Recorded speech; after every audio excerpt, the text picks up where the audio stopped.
นิ้วกราบนอบน้อมยังพระติรัตนแก้วเจ้าตั้ง3 ประการอันมีพระพุทธเจ้าพระสัทธรรมเจ้าพระสังฆเจ้าอันเป็นสรณะที่พึ่งที่เคารพนับถืออันสูงสุดในชีวิตกราบคารวะแตบไตไวยสาปารมีธรรม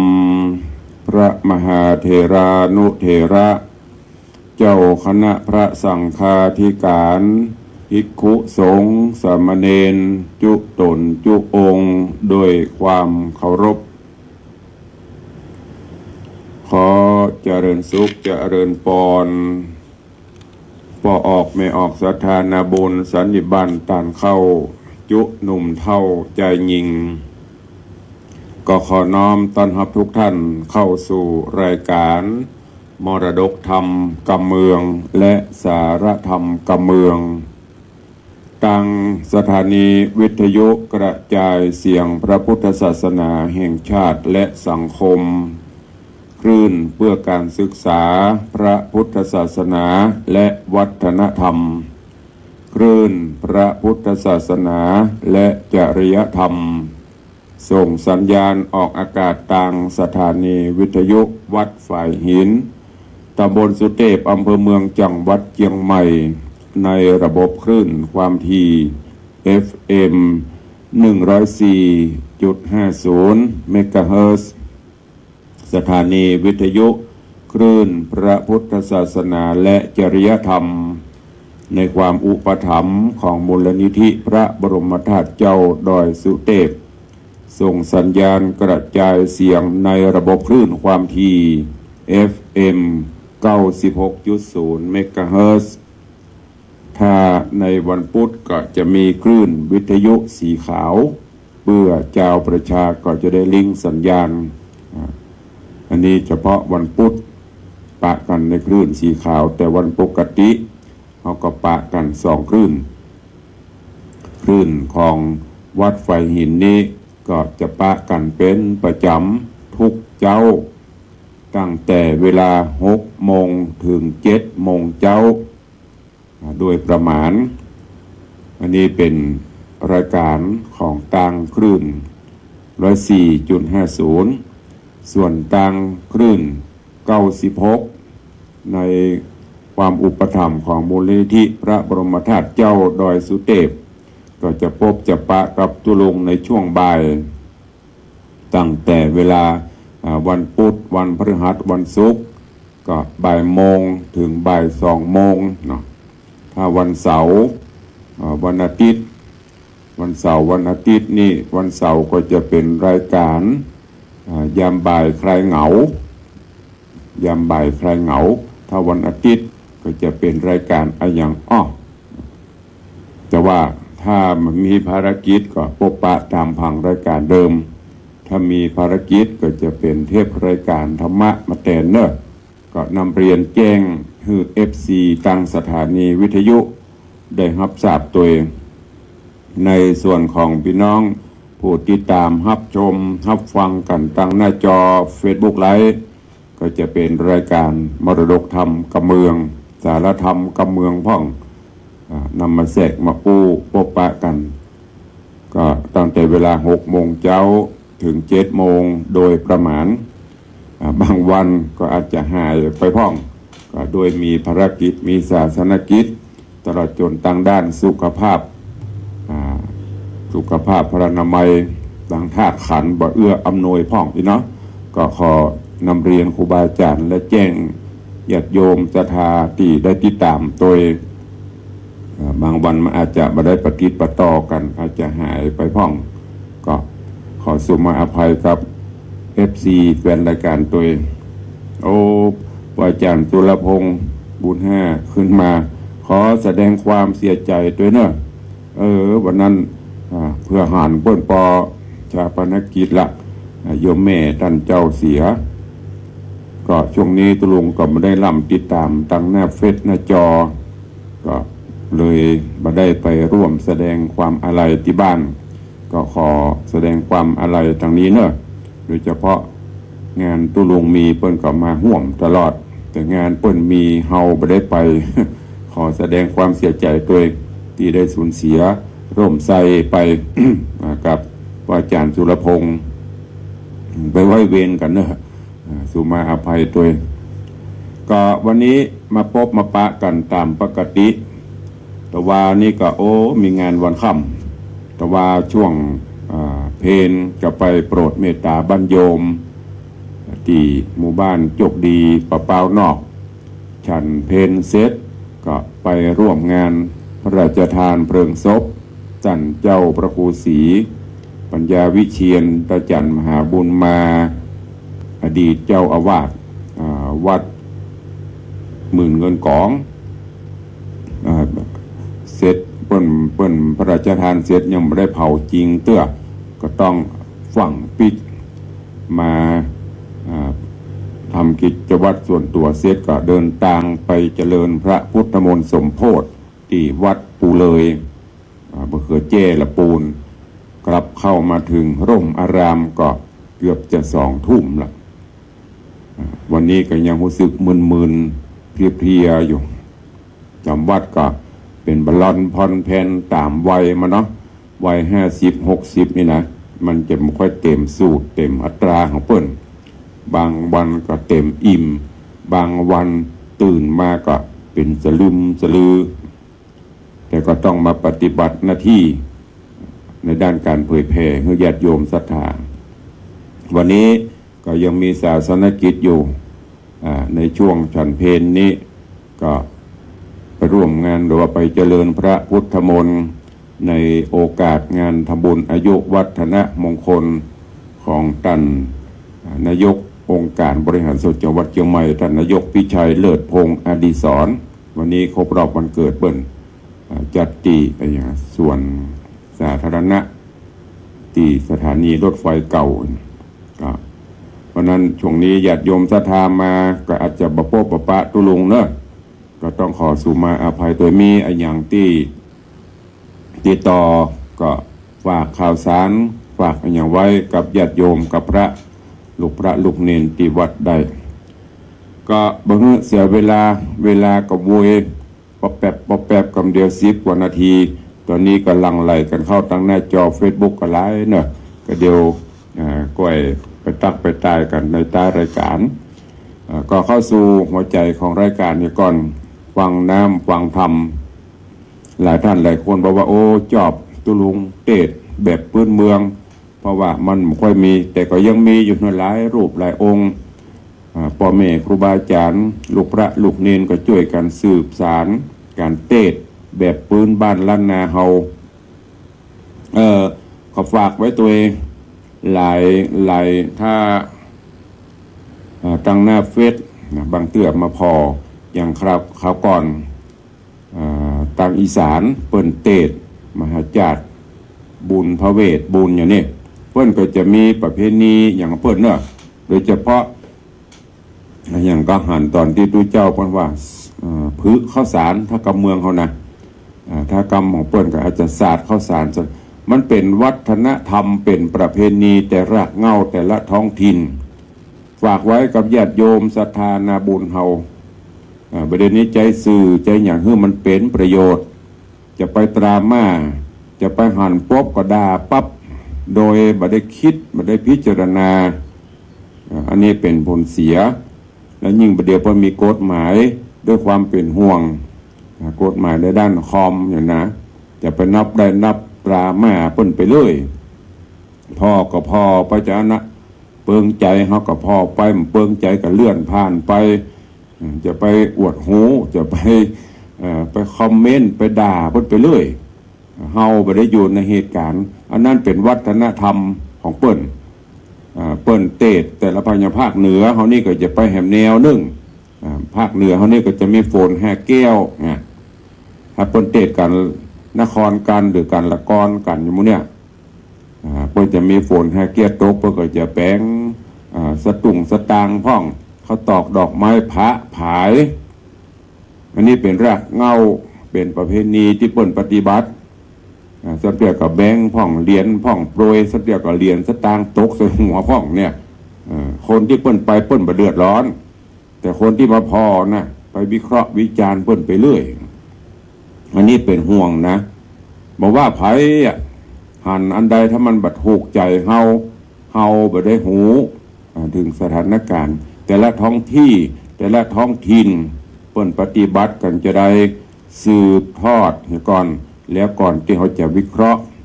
ท่านแนะนำกันเป็นในทางที่ดีก็ดียิ่งข่าวพระเจ้าพระสงฆ์เฮาบ่เดียวแฮมโอ้แต่พ่องป้อมพ่องมีสปะเนอญาติโยมศรัทธาก็ด้วยความเป็นห่วงในทางพระพุทธศาสนาเฮาจะไปดราม่าจะไปเดือดไปด่ากำเมืองเขาเป็นห้องแบบมานับถือตุพระฮือนับถือผ้าเหลืองมานับถือต่อเฟืองฮือนับถือเม็ดเข้าถ้าย้อนถึงกรรมของพระพุทธเจ้าก็คือกรรมไผ่กรรมมันสร้างดีก็ดีไปบ่ดีก็ไปฮับกรรมไผ่กรรมมันไปบ่ต้องไปตราม่าบ่ต้องไปเหยียดไปหยามกันบางพ่องก็โอ้ยิ่งถ้าเป็นข่าวตุเจ้าลงไปพอเถอะมันเตี้ยเผื่อหูคิงเตะนะเป็นปอมด่าไปพูดแล้วโจมไปพูดแล้วอันนี้ฝากไว้กับทุกท่านตัวเอาละเวลาล่วงเลยมณเกเข้าสู่หัวใจรายการเนี่ยก็นับฟังธรรมเทศนาในเรื่องของหูกฟ้าเมงคานวันนี้จะขึ้นผูกที่3แล้วเนอะมีตัวมดกัน12ผูกแยกเป็นตอนก็ประมาณ20กว่าตอนพุ่นน่ะถ้าปฏิปต่อกันก็ใช้เวลาประมาณเดือนป่ายจะจบเรื่องในตอนที่แล้วก็มาถึงที่ป่อพญาธรรมกิติกาพญาเจ้าเมืองปราณสีหลังจากที่ประสบความสำเร็จในด้านการเขาได้ลูกผู้สืบสันตติวงศ์ผู้สืบการสืบบ้านสืบเมืองสืบพลังนั่นก็คือได้ลูกได้เต้ามาเรียบร้อยแล้วก็ใหญ่หน้ากาบาลแล้วก็คือเจ้าเมงคานที่ได้ตั้งชื่อไว้แล้วก็ลูกของเศรษฐีลูกของอำมาตย์เมียให้ดมจะลูกเมียของเศรษฐีเมียของอำมาตย์ก็มีลูกมีเต้าพร้อมกันมาที่แม่นางบัวใหญ่ไปขอเอากับแผนพรหมพุ่นนะอันนี้ย้อนเรื่องราวให้ฟังจนบัดนี้เมงคานลูกของธรรมกิติกาป่อพญาแล้วก็แม่พญาสุวรรณคำแดงก็ใหญ่หน้ากาบาลประกอบกับเป็นผู้มีบุญมาเกิดตัวเองได้ศึกษาห่ำเฮียนศิลปะวิทยาการวิทยาศาสตร์ต่างๆจนสำเร็จป่อพญาก็ว่าโอ้เฮาก็แก่เท่าไปถึงวันละมันไม้ใกล้ฝั่งไม้แห้งตายละใกล้จะโกนจะล้มจะหักบันไดบ่ฮู้ก็ให้เฮือลูกเป็นฝั่งเป็นฝามีกู่มีกิมฮือสมเต็มร้อยก็จะได้ยกบ้านยกเมืองฮือในโอกาสภายหน้าก็เลยฮือเสนาอำมาตย์เนี่ยมาประชุมจุ่มนุมกันแล้วก็หันว่าไผ่ที่ไหนคนใดที่ปอจะมาเป็นกู้เป็นกิมของเมงคานลูกเขาได้หมู่เสนาอำมาตย์ทั้งหลายก็หันว่ามีลูกสาวของป่อเศรษฐีคำป่อเศรษฐีคำนั่นก็คือพรหมจารีเป็นแม่หญิงที่มีสมเหมาะสมเป็นกุลสตรีสมควรที่จะไปขอเอามาสู่ขอกันมาเป็นกู้เป็นกิมมาพิเศษสมรสกันพ่อพญาธรรมกิติกาก็หันพ้องต้องก็เลยสั่งให้เสนาอำมาตย์ข้าทาสจะบริพารได้โต๊ะแต่งเครื่องบรรณาการเพื่อที่จะไปสู่ไปขอเอาพรหมจารีลูกสาวของป่อเศรษฐีคำเมื่อพร้อมแล้วก็ปากันเคลื่อนขบวนไปสู่ขอตกลงปลงใจกันเรียบร้อยต่างป่อเศรษฐีก็อนุห้องลูกคือพรหมจารีมาถามว่าลูกเฮ้ยลูกก็ใหญ่เป็นสาวเป็นอย่างเรียบร้อยปอที่จะเป็นกู้มีกิมแล้วเนาะเมื่อนี้ป่อพญาเปิ้นก็ค่อยมาสู่ขอลูกจะว่าจะได้ลูกคือพรหมจารีก็บอกว่าโอ้ก็การจะนี้สุดแล้วแต่ผู้หลักผู้ใหญ่สุดแล้วแต่ป่อแต่แม่จะหันดีหันงามเตอะเมื่อลูกป่อหันดีหันงามลูกก็ปฏิบัติตามอันเนี้ยที่ได้บอกไปตะกี้บอกไปหุ่นก่อน ลูกที่ดีก็จะเชื่อฟังกำป่อกำแม่บ่เหลือกำบ่เหลือสั่งบ่เหลือสอนสุดท้ายก็ตกลงปลงใจกันยกเอาพรหมจารีเพื่อที่จะไปเป็นมเหสีกับแมงคานพอได้ตกลงกันแล้วเพิ่นก็หาเลิกพาหน้าทีเสร็จแล้วก็นำเอาเครื่องบรรณาการต่างๆตลอดจนป่อเศรษฐีป่อพญาธรรมกิติกาก็สั่ง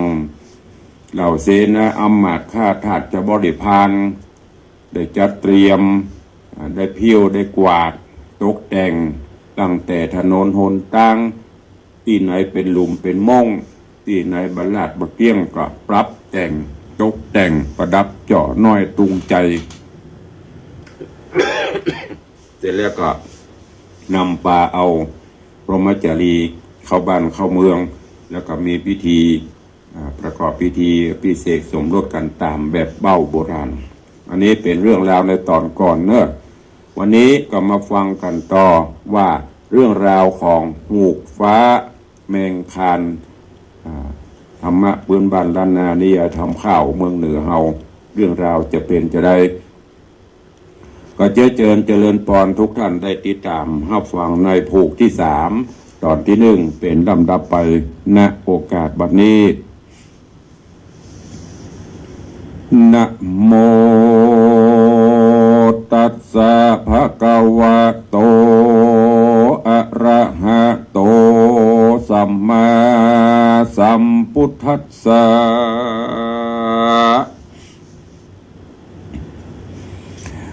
โพ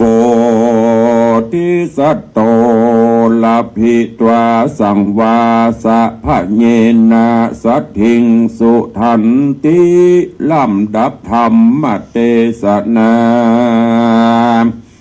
มาจูจอดเข้ามาหอดเจ้าหูกฟ้าแมงคานตะติญะกันท่วน3ปางเมื่อนางบุญนำชื่อว่าพรหมจารี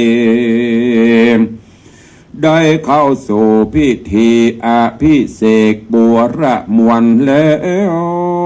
กับพระตนแก้วชื่อว่าแมงคานปริปูรณาการเมียนควายยามนอนเสนาอำมาตย์ใหญ่ตั้งหลายจังมวลหันกาละเวลาอันควรต้องเต้าอันเจิญเอาสองเจ้านอราชาเสด็จออกลีลายุริญาตเข้าสู่ห้องราชพังกาจิงน้อมไว้สาเศรษฐีใหญ่ว่าขอเอาสลีนอไทยนางพรหมจารีไปอยู่ในคุ้มปุรีแก้วกวางเป็นเจ้าจ้างอากมเหสีว่าอันก็มีแหละนางสาปิยามนอนส่วนอันวาดนางพรหมจารีน้อยนอนเอาก็ถือเอาขันเข้าตอกดอกไม้ไปนบขาบไว้อำลายังปิตามารดาเป็นเจ้าว่าอัมมตาตะข้าเดปิตามารดาเป็นเจ้าตนมีกุลมากเล่าอนันตาบานีลูกเต่าจะขออำลาไปพระไก่ตาพ่อแม่อยู่กับเต้าไทยตนเป็นสามิกาแม้นว่าข้าน้อยราได้ประมาทกระทำกรรมปังปาดบ่ยาอำแยงหลอนได้ปากจะแข็งด่ายอได้กล่าวกรรมหยาบต่อพ่อแม่สองสลีกรรมอันบดีฮึกหยาบอันขาน้อยนาดกระทำไว้หลอนมีเป็นกรรมบดีได้ล่วงพ่อแม่เจ้า แม่นได้เกิดเกียรติเมาในใจลูกนี้กลัวเป็นภัยอย่าโทษขอพ่อแม่โพดส่องสะเลจุ่งได้ผานี้ภายโพดฮับขมาโตดเกปุตตาขอได้อดสามโอโตสาน้อยใหญ่ขะเดขะลูกไทยยิ่งเดียวว่าอันเดเตนามาตาปิตะโรในกาลละยามนั้นส่วนอันว่าสองพ่อแม่เศรษฐีคำได้ยินนางบุญนำลูกลามาจากกรรมข้ามาเจอจะจอยสองเจ้าจริงตอบลูกที่ตาว่าดูโหราสลีโสภาเฮยอ่อนน้อยเจ้าลูกแม่ยอดซอยหักสุดใจการอันจะไปอยู่กับราชะเจ้าตนเป็นปิ่นเกลาในเมืองขอจะได้มีกรรมเกียรติเครื่องสั่งสักญาติขอจงมีความสุขวิลาศกะเสมใจขอสะปะภัยใดอย่ามาป้องขอจงเห่อไปไกลจากแห่งห้องสันดานขอจงประกอบไปด้วยความสำราญยิงยอดฝูงสัพปะโตดหน่อยใหญ่หลอนลูกใดกระทำอันเป็นกายกรรมวจีมโนกรรมอันเป็นบาปหึกดำมนสะเอาโตดอันมานันเล่าเม่นเมนน้อยน้อยเต้าเส้นผมสองอุดมพ่อแม่ก็ขอโอดเพลงอภัยขออย่าได้เป็นจังไรติดแปดขออย่าได้มาแขวดติดไปตั้งแต่กาลละนี้ไปเมื่อนาขอลูกลายิงเดียว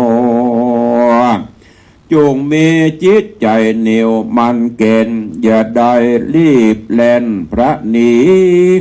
ลูกได้ไปดีก็สะอางดังคนตัดไม้แห้งแป่งกวยมีน้ำบวย8 ลูกได้ปลูกส้มหวานได้แยนหันนี้อยู่ได้เลี้ยงปู่3 คนได้หูมน3 ด้านได้เลี้ยงหัน3 ตัวเลี้ยงงัวแสนคอกอย่าได้เลี้ยงวอกมาอย่าได้เลี้ยงวอกมากะตาจ้างหุ่มปลาจุ่มดินปังเป่าขอสลีลูกเต่าจุงมีใจหวานโอดแบ่งใจบ้านเพื่อพอกึดสร้างต่อกรรมดีเมตตาภาณีแผ่กว้างอยู่แทบข้างสามีกาจะลูกน้อยลาฮับเจ้าราชเปียงตาอยู่ฮักษากายวาจางามอย่าได้บีบานหิวแห่งอย่าได้กะอย่าได้กำบอดยำแยงพิษแผกเป็นกำลายแลแก่เสนาอันว่ากำมุสาจุรายเป็นกำเบียงใบหลวงพราง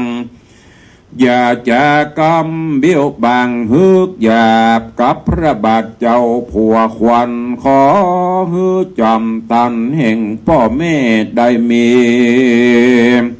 กำคุณนาเพกำคุณนาเพข้าเพเจ้าเฮือนกันจักเอื้อนจะอันดกรรมอันใดจุงใดอู้กรรมใส่พระม่วนการกล่าวกรรมอ่อนอวนใหญ่ดีหากเป็นสลีเกเจ้าตั้งพระบาทเจ้าผัวแปลงเจ้าอย่าได้กาจากำแข่งคิ้วโคดแสงใส่โตดโตสาแก่ฝูงเสนาอำมาตย์โดยกำไรลาดพิษพวนจุงจากกำม่วนมีญาแก่ฝูงพระเจ้าพระเจ้าเมืองจุงฮือคนนันเนืองอวดแองฮือพระเจ้าจ้างแมงคานได้อยู่จุมจมบานบ่อเศร้าศีลธรรมพระเจ้าฮืออยู่กับตนอย่าได้เป็นคนประมาทอวดอำนาจว่าตัวหานบ่มีไผมาป่านเพียบใดฮือหมู่ฝูงหมู่ไพร่เล่านิมตาคอเจ้าลูกลายิ่งตนอย่าได้ลืมตนแต่ใส่ตามดังพ่อแม่ใดสอนปันฮือเขา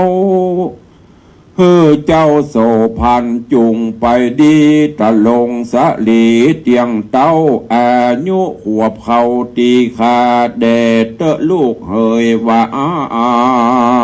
นเอวังวุเต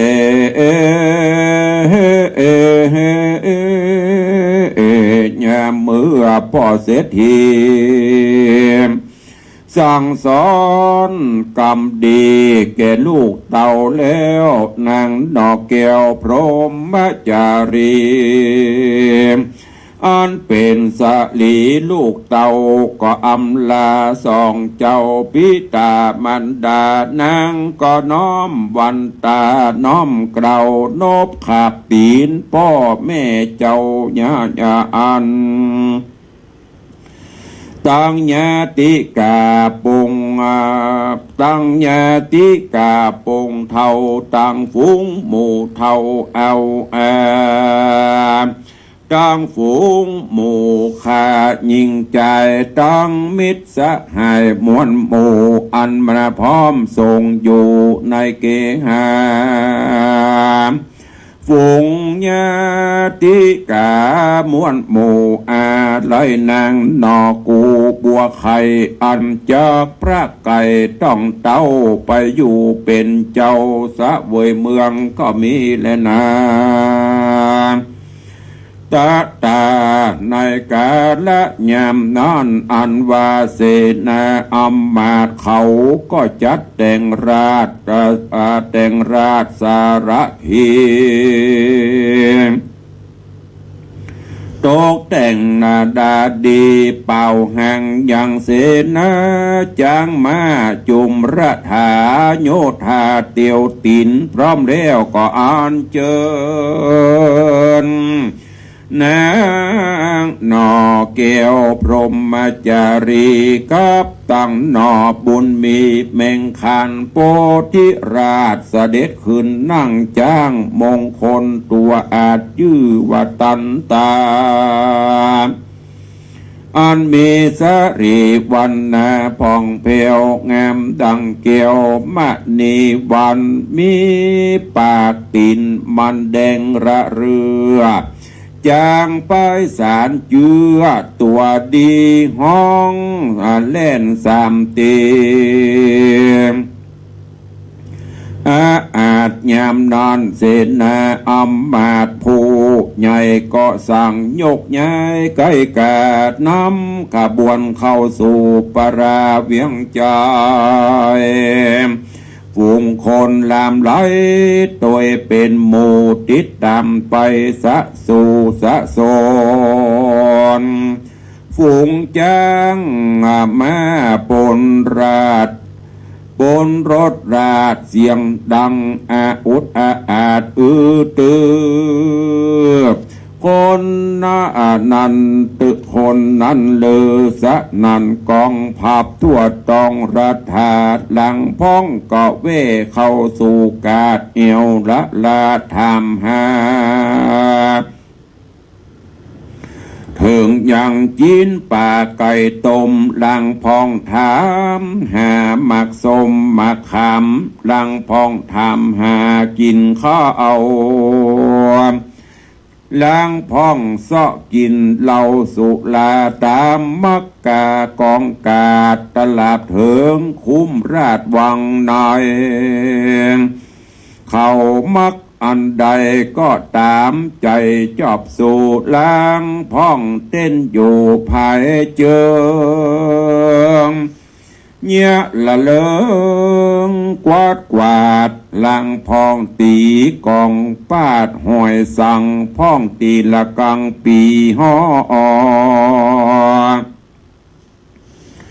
ลางพ้องนั้นนาก็ยุบถือพันลามือกับดาบป้อนหยาบนำตา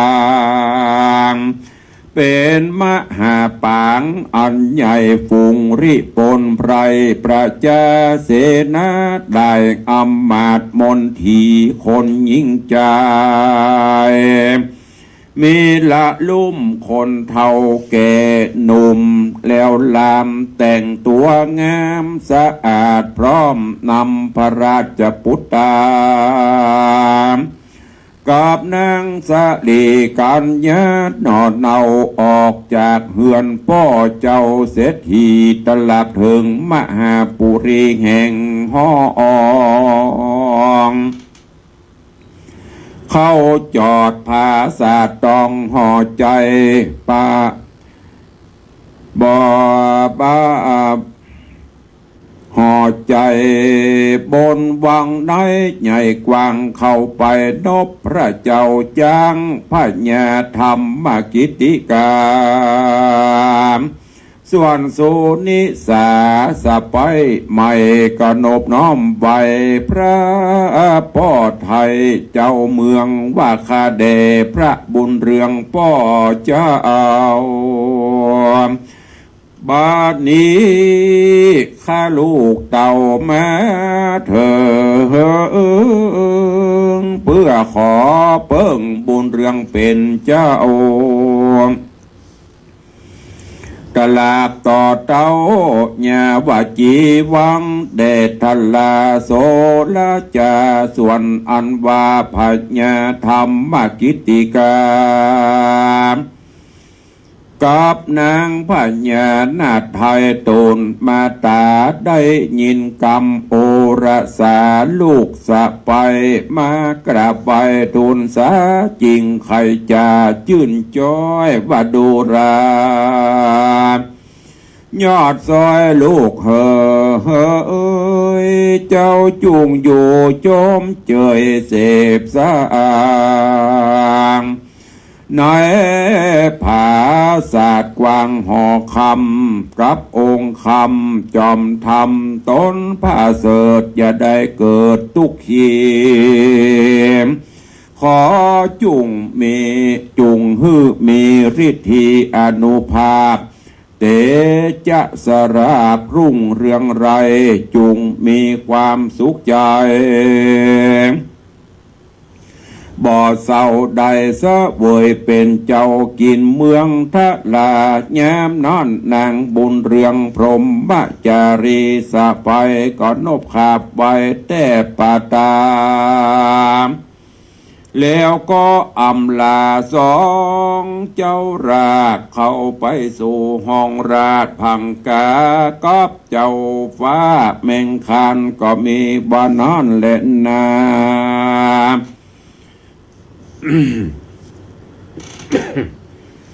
ตะมาทังปะกาเสนโตสัทธาอาหาสัทธาอันวาสัพปัญโยตนเป็นครูนำสัตตโลกคำโปนจากโอ ขทรงสันได้เถิงพระนิพพานเป็นที่แล้วพระตนเกี่ยวจักเทศนายังอาถานิตันไปนาหือแจงพระจริงแสงเทศนาเป็นวรกถาว่าโพธิสัตว์โต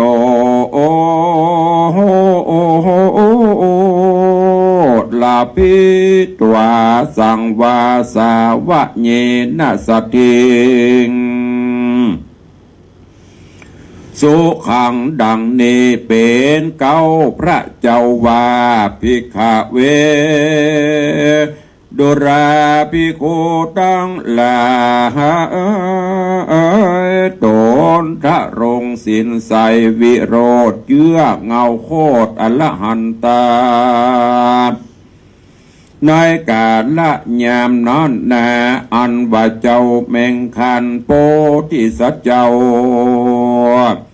ได้ยังนอดเนาพรหมจารีมาเป็นอากาเทวีแล้วก็มีความสุขผ่องแผ้วโจมบาน อยู่สำราญวิลาศบนห้องราชพังกาบ่มีอันใดหนีจากกันก็มีทุกเมื่อจะเล่นนาเนติตังขีญาสังวันนาวิเศษจากห้องเหตุธรรมเทศนาเรื่องหูกฟ้าแม่งคานผูกที่สามตอนที่หนึ่งก็บังโกมสมเร็จเดชพระธรรมเทศนาปืนเมืองเหนือเรื่องหูกฟ้าแมงคานลำดับการมาถึงผูกทวนที่สามตอนที่หนึ่งก็ขอปุ่งวางไว้เจ้าอีก่อนเนาะกล้วยติดตามกันฟังไปเป็นตอนไปนะอย่างตุลุงบอกไปทำก็มีความยาวเรื่องราวก็มีนักก็ด้วยเวลาอันจำกัดของเฮาทั้งหลายก็เลยต้องแบ่งเป็นตอนไปจนกว่าจะจบเรื่องราวของหูกฟ้าแมงคานในตอนนี้ธรรมกิตติกาป่อพญาก็ได้ฮือเสนาอำมาตย์ไปเจิญหรือว่าไปขอพรหมจารีลูกป่อเศรษฐีตอนนี้ก็ตกลงปลงใจอยู่ด้วยกันแล้ว และโดยเฉพาะป่อเศรษฐีก็ก่อนที่ลูกเต้าจะเป็นฝั่งเป็นฝาป่อเศรษฐีก็อบรมพร่ำสอนพรหมจารีว่าลูกเฮยไปอยู่บ้านเปิ้นเมืองเปิ้นก็คือปฏิบัติตนปฏิบัติตัวให้ดีคือมีกิริยามารยาทหูจักอ่อนน้อมถ่อมตนเข้าตามตรอกออกตามประตูคือมีความเคารพนับถือป่อผัวแม่ผัวเหมือนดังป่อตัวเนอะอยู่ที่ไหนเมื่อประตกลงปลงใจอยู่ด้วยกันแล้วมีอันอย่างก็คือปรึกษาหารือกันผัวเป็นไฟคือเมียเป็นน้ำเมียเป็นไฟก็คือผัวเป็นน้ำอูม่วนจาหวานคือสมก็เป็นกุลสตรีคือมีศีลมีธรรมเหล่านี้เป็นต้นก่อนที่เพิ่นจะไปเพิ่นก็อบรมและโคตรแล้วก็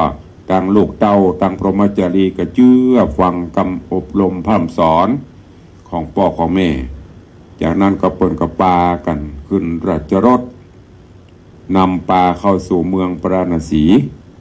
ไปถึงบ้านถึงเมืองก็ไปนบไปกราบป่าทาหรือว่าป่าตาหรือบัดตีนกับตีนปอดตีนแม่ผู้หลอกเนี่ยเปิ้นเคารพอ่อนนอบปูจาไปฝากตัวเป็นลูกเป็นเต้าเปิ้นโดยกิริยามารยาทอันงดงามสมเป็นกุลสตรีป่อพญาธรรมกิตติกาก็ฮักก็น้อมฮับเอาเป็นลูกเป็นเต้าจากนี้ไปก็เข้าสู่ในห้องในหอแล้วก็จะได้อยู่กัน ปฏิบัติตนปฏิบัติตัวเป็นมเหสี ปกครองบ้านปกครองเมืองกันต่อไป เรื่องราวของหูกฟ้าแมงคานจะเป็นจะได้ก็ติดตามฟังกันไปเกร็ดธรรมสารคติข้อคิดในตอนเนี้ยโดยเฉพาะกุลสตรีลูกหลานเยาวชนคนดีทั้งหลายเนอะในยุคปัจจุบันนี้จะไปเมาติดตามในสื่อนักลำไปจนลืมคำสั่งคำสอนของพ่อของแม่ลืมคำสั่งของครูบาอาจารย์ผู้มีพระคุณคำสั่งคำสอนที่เปิ้นแนะนำพร่ำสอนบ่มีไผที่จะอินดูขุนนาบ่มีไผที่จะฮักเฮาเต้าป่อเต้าแม่เนอะเปื้อนฝูงก็ฮักไปตามภาษาเปื้อนฝูงแต่ที่แต่จริงๆจังๆไม่มีใครจะเหมือนพ่อเหมือนแม่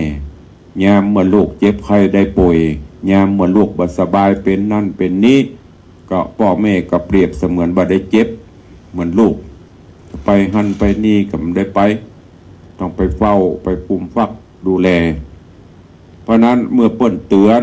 เปิ้นชี้แนะชี้นำกรรมโบราณเปิ้นว่าเปิ้นหันตะวันก่อนเฮาเปิ้นผ่านฮ้อนผ่านหนาวก่อนเฮา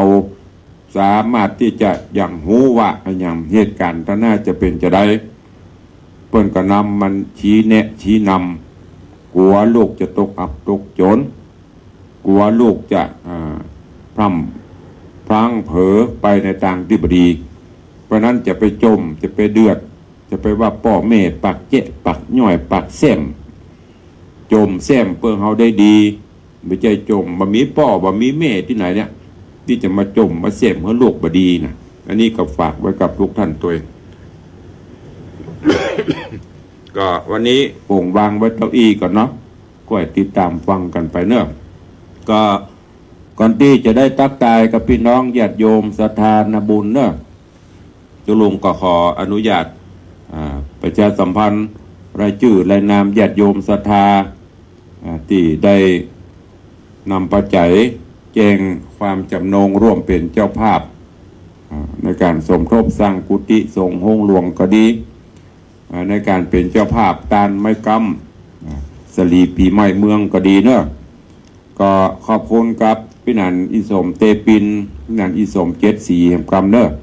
วันก่อนได้โอนปัจจัยร่วมสมทบรับเป็นเจ้าภาพเสากุฏิทรงห้องหลวง1 ต้นจำนวนเงิน 10,000 บาทแล้วก็เป็นเจ้าภาพไม้กำสลีปีใหม่กำโจกกำใจจัตตาเสริมปรมีธรรมแถม2 เล่มเป็นจำนวน 1,000 บาทรวมเป็น 11,000 บาทก็อนุโมทนาบุญตัวขอบคุณกับโยมปเลี้ยงธนวัฒน์โยมแม่เลี้ยงทัดพิชาสุสิงคำก็ได้ร่วมเป็นเจ้าภาพไม้กำสลี3 เล่มอุทิศกุศลฮือปออวยมอนสิงคำ1 เล่มแม่อวยมอนสุ1 เล่มแล้วก็อุทิศไว้กับตนกับตัวกับครอบครัว1 เล่มนอกจากนั้นก็เป็นเจ้าภาพให้กับโยมปีบัวคำนายศรีลาสุวรรณแหม1 เล่มเป็นเจ้าภาพให้ปอประสิทธิ์แม่ศรีพรทนายสุธีนางสาวนันทยาทองทิพย์1 เล่มเป็นเจ้าภาพให้กับโยมพี่ไอคำปันหอมชื่น1 เล่มในจันเปงปิงพยอม1 เล่มรวมเป็นเจ้าภาพตึงมดตึงมวลกัน5 เล่มก็ขอบคุณอนุโมทนาบุญตัวเอง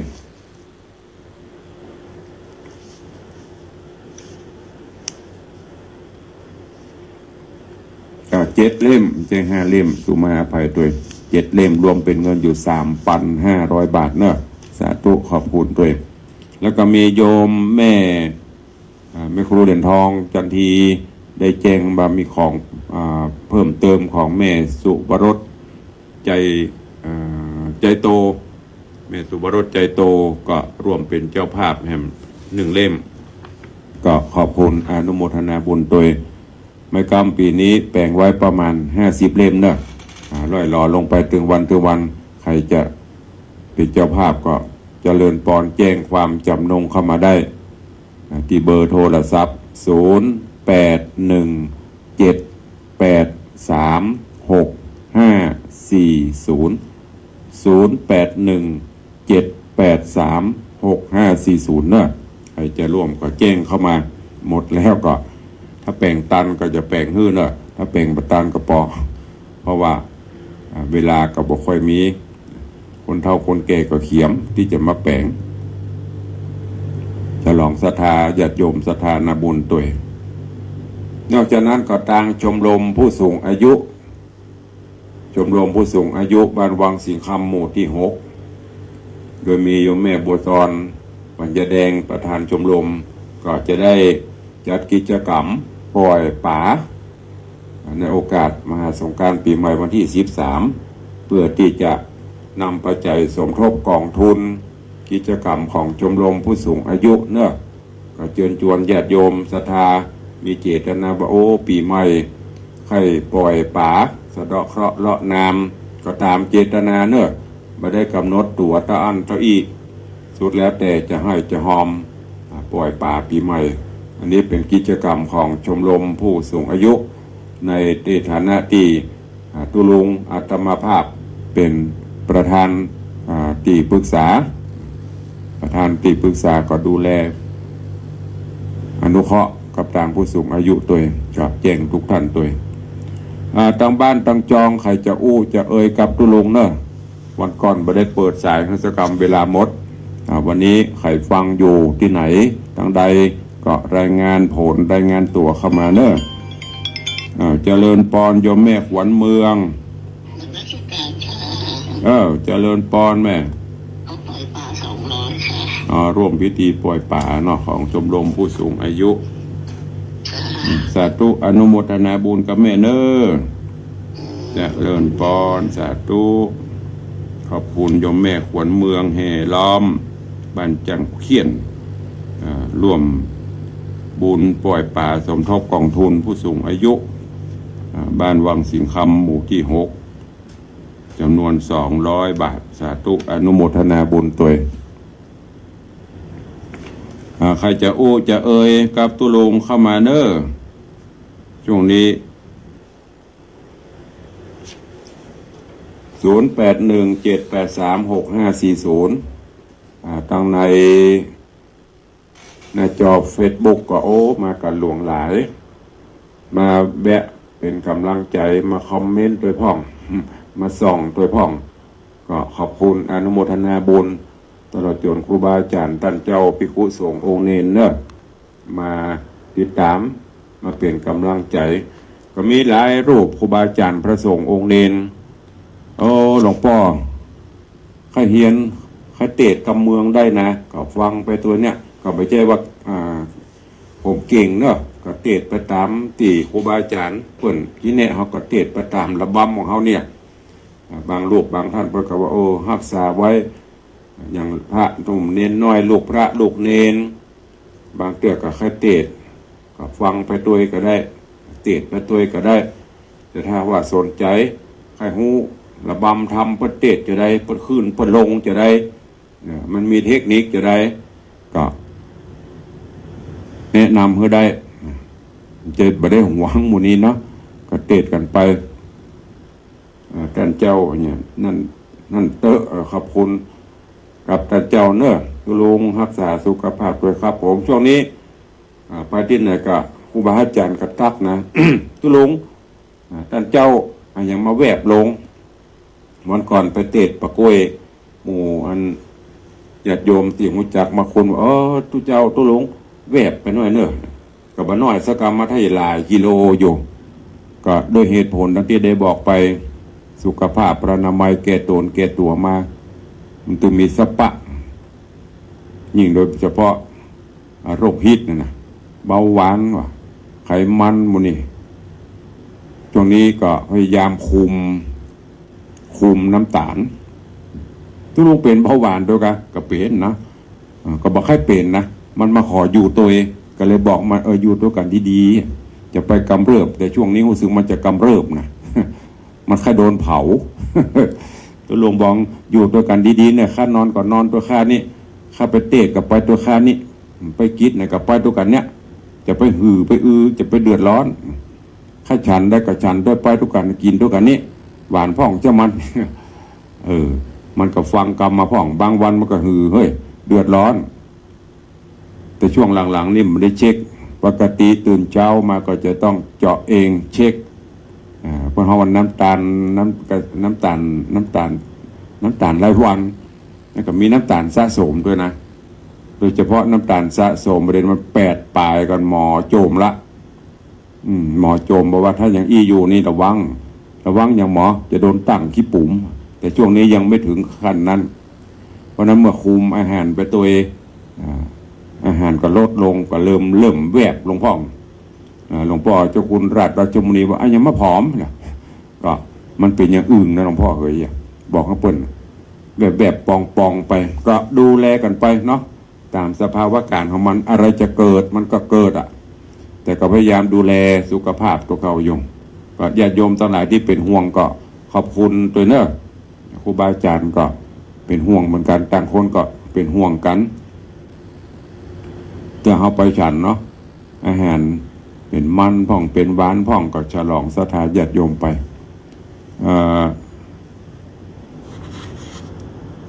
ให้เข้ามาพ่องตอนนี้หลายท่านเนอะเดียวพอดีตุลงใจโทรศัพท์ไลฟ์สดอยู่ไม่สามารถจะตอบไปได้ตัวก็ไหลพ่อไหลก้อยกับหัวมันหลุดนะคนเท่าเนาะเขาบอกแกว่นตัวครูบอยยายดอยซิวเนาะแล้วก็ครูบอยเข้ามานอกจากนั้นก็มีโยมบรรเพนเนาะโยมเจ๊พันคุณโยมสมทรงสิทธิตาแล้วก็มีโยมปีอัญชลีคำกิติโยมตูสุรัตน์เสาคำท่านนายกเจริญคำยามาเนอะไว้สาธรรมประครูเหลือเวลาแถมกี่วันเนาะก็จะครบกำหนดวาระแล้วก็ต้องเตรียมตัวลงกันใหม่ก็อำนวยอวยพรให้สมปรารถนาเนอะท่านนายกเจริญคำยามานายกเทศมนตรีตำบลสันผักหวานโยมปาพักโยมประสิทธิ์ทิพฟันแล้วก็มีโยมจันสายแปลงหลวงท่านพิธาจารย์ชนพัฒน์อุดมสิริโชคอนุโมทนาบุญเนอกับพ่ออาจารย์นี่กับพิธาจารย์พ่ออาจารย์มัคคณายกผู้นำการบ้านการเมืองเอาหลายอย่างก็ช่วยกันไปติดตามตุลงตลอดปะกันหลายที่อยู่บางวันกับปะบางวันก็พินาที่สมตะวาบหารเฮ้ยงานศพให้ไปงานอื่นเจริญปอนคุณโยมชิดชบาโยมพี่สมพรอันนี้ก็ส่งสำรับเสบียงบำรุงหันอันใดที่ตุลุงบล่ำได้ฉันก็ซื้อมาถวายปุ้นจากประเมิดปุ้นเมื่อก่อนนี้โยมแม่ โยมแม่จันดีวิสุทธินันนี่ก็อากาศเจดีแม่ครัวมีอย่างนี้ลำดีๆที่บล่ำได้ฉันโยมแม่จะส่งมาเฮ้แต่ตอนนี้สุขภาพแม่ไม่ค่อยปกติก็เลยบล่ำได้มีอย่างมาก็ตั้งใต้ก็จะมีโยมแม่ประณีพยาคอยหพลนี่อันนั้นก็จังการงัวกระต้งพระบดมีอย่างก็ที่หันว่าอันนี้ถ้าจะล้ำก็จะซื้อมาส่งขอบพระคุณตัวที่ดูแลหรือว่าเป็นกำลังใจเจริญปอนโยมพี่วาสนาสมสวยคุณโยมสลินทิพย์บุญเลิศที่เข้ามาร่วมโยมเพชรโยมพินันจรันปิยจันทร์อันนี้ก็เป็นประจำปีนี้ก็จองเป็นเจ้าภาพเสวียนกล่องเจดีย์ทรายพร้อมกับต้นเงินกุปีพินันนำปลามาพร้อมกับญาติพี่น้องตังดอยซิวก็หลายท่านหลายคนทานไม้กำทานเสวียนนี่ขอบคุณอนุโมทนาบุญตัววันนี้ทางสถานีวิทยุมีแม่ขวัญเมืองแห่ล้อมคนเดียวนอกนั้นดัดปิ้งแม่อวยมอนจันคำแสงบุญวันนั้นฮับไม้กำมา1 เล่มต่อไปแหมปีนี้90แล้วกันต่อไปเป็นปีเนอะ FC แฟนรายการที่ร่วมเป็นเจ้าภาพปีแล้วต่อมาถึงปีนี้กับปุจจาต่อไปแหมเป็นปีเพื่ออยู่ไปถึง100 ขวบเข้าวัษาพุ่นนะก็ฝากไว้กับทุกท่านตัวเอาแล้วเนาะวันนี้พอควรแก่กาลเวลาหมดเวลาอาจบางเตื้อก็ล่วงเลยไปหน่อยก็ต้องขอสุมาภัยรายการที่จะต่อไปครูบาอาจารย์ที่จะต่อเพราะว่าจะเป็นขึ้น96ขึ้น104อาจจะไปบนห้องอย่างก็ล้ำเวลาพ้นไปหน่อยก็เป็นอย่างเนาะก็สุมาอภัยตัววันนี้เวลาหมดเวลาแล้วก็ขอนำรายการจากทุกท่านไปก่อนปะกันใหม่วันต่อไปส่วนท่านที่มีเจตนาให้เป็นเจ้าภาพตานไม้กำสลีกำจกจะตาเสื่อมปรมีปีใหม่สามารถโทรแจ้งรายการเจ้าเข้ามาที่ตรงตลอดเนอะ0817836540วันนี้ขอความสุขสวัสดีจุงบังเกิดมีกับครูบาอาจารย์ท่านเจ้าพระสงฆ์องค์เรียนจุดตนจุองค์พอออกไม่ออกสถานบุญกูคนเนอะยัตตาโรธรรมาวัตันติอายุวันโนสุขังพระลัง